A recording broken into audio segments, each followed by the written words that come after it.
शांति। आज का स्वमान, मैं संपूर्ण सिद्धि स्वरूप आत्मा हूँ। बाबा बहुत बार सिद्धियों का अर्थ स्पष्ट करते हैं। हमारा सिद्धि का अर्थ क्या और दुनिया वाले क्या समझते हैं। वो तो सिद्धि का अर्थ समझते हैं कि छू मंत्र।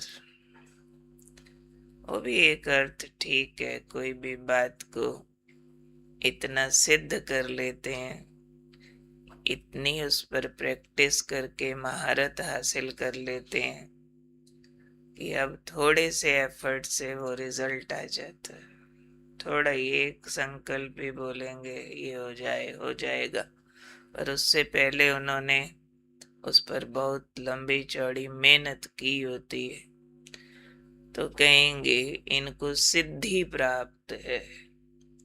क्या सिद्धि प्राप्त है? ये जिस पर हाथ रखते हैं उसकी फलानी बीमारी चली जाती है, ऐसे ऐसे वाला होता है। यहाँ बाबा कहते हैं विधि से सिद्धि।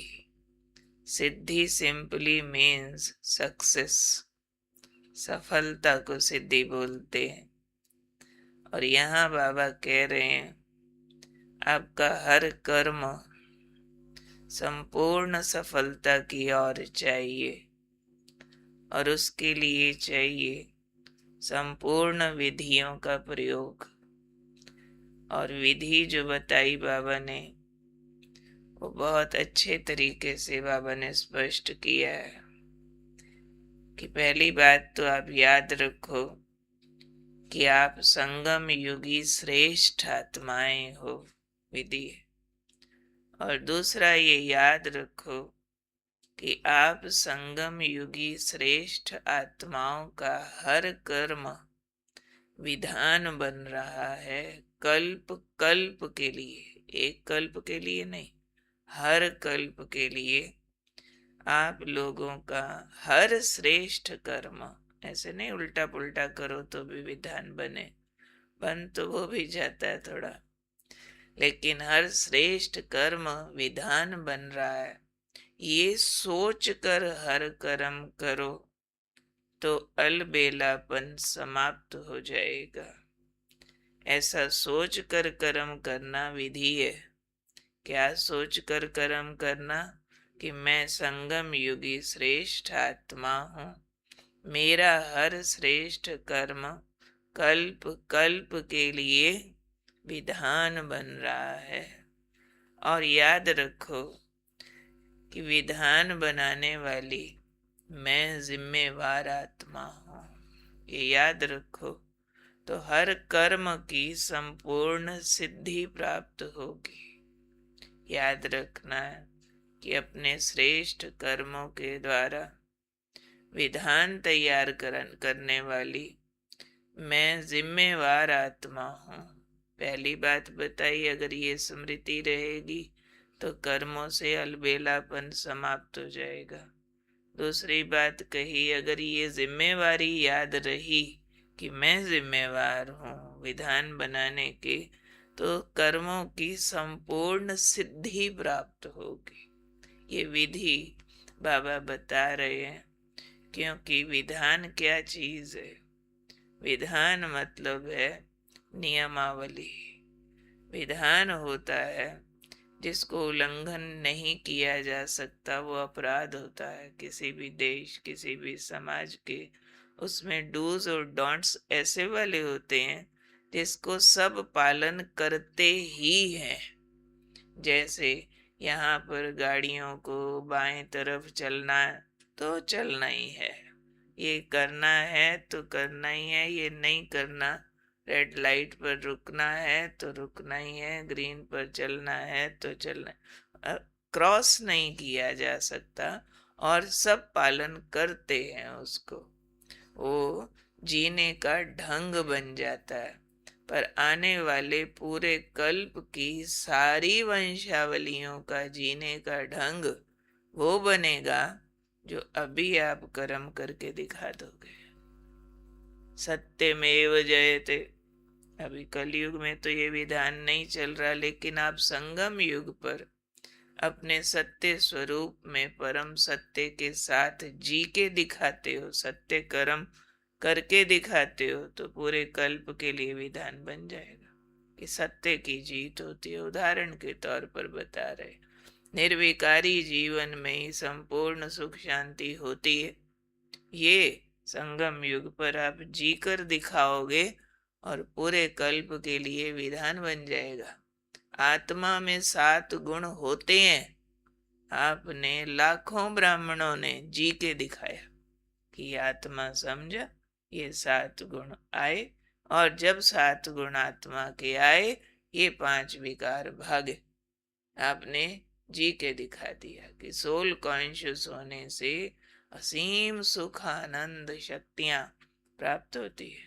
फिर आपने जी के दिखाया कि भगवान सर्वशक्तिमान की शक्ति से कैसे मुश्किल बातें आसान हो जाती है। तो विधान बनते जाते हैं। जो जो आप जी जी के दिखाते जाओगे, वो विधान बनते जाएंगे पूरी दुनिया के लिए। फॉर्मूलाज तैयार हो जाएंगे और अंत में इन्हीं फार्मूलाज पर दुनिया स्वीकार करेगी, मेरा बाबा आ गया, मुक्ति दाता है, मुक्ति दे रहा है, जीवन मुक्ति दाता है, जीवन को मुक्त कर रहा है, स्वर्ग का रचयिता है, स्वर्ग का निर्माण हो रहा है। प्रैक्टिकल हो जाएगा ना, हर चीज टेस्टेड होके हो जानी है, प्रूव्ड। तो उसको हम कहेंगे जैसे कि हमने विधान तैयार कर दिए, हर ज्ञान के पॉइंट को जी जी कर दिखा दिया, कर करके सिखा दिया। तो कर्म से जो सिखाया उसको बाबा कहते वो विधान हो गया। एक है बोल के सिखाना, दूसरा है करके दिखाना। तो करके दिखाना बोल से अधिक पावरफुल होता है। बोलो चाहे नहीं, चाहे प्रवचन करना भी ना आता हो, लेकिन श्रेष्ठ कर्म करना आता है। श्रेष्ठ गुणों को व्यवहार में लाकर दिखाना आता है। तो जो आता है वो प्रभावशाली अधिक होता है कि खुशी के डायमीटर्स क्या है, शांति के क्या है, पाप के क्या है, पुण्य के क्या है। इन कर्मों से दुख आता है, इन कर्मों से सुख आता है। ये वाली आदतें अच्छी होती है, ये वाली आदतें खराब होती हैं। लाखों करके दिखा दें तो बात ऑथेंटिक हो जाती है ना। जैसे रिसर्च पेपर पब्लिश करते, क्या करते हैं उसमें, टारगेट ग्रुप रख लेते हैं, इन पर भी ये एक्सपेरिमेंट किया, इन पर भी ये किया। ये वाले 100 लोग थे, इनको अगर वो वाला प्राप्ति नहीं कराई गई, योग नहीं सिखाया गया, तो ये नशे करते रहे, दुखी हो गए, अशांत हो गए।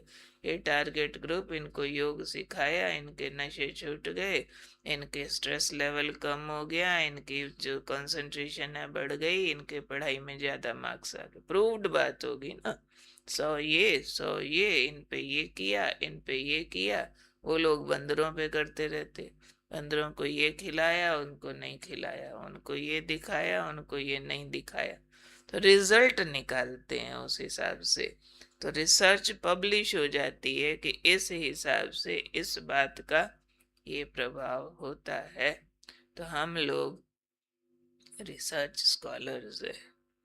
रिसर्च स्कॉलर से भी ऊपर कुछ कहो, जिसको बाबा कहते हैं विधान के निर्माता हो। हाँ जी, लॉ मेकर्स हो आप तो। रिसर्चर्स नहीं, रिसर्च तो हमारे ऊपर लोग करेंगे, लेकिन आप तो लॉ मेकर्स हो। विधि विधान बनाने वाले किससे? कर्म से। कर्म की विधि से संपूर्ण सिद्धियों को प्राप्त करने वाली मैं महान आत्मा हूँ। आज ये अपने स्वामान का नशा अपने आप को चढ़ा कर रखना है। मैं कौन सी महान आत्मा हूँ?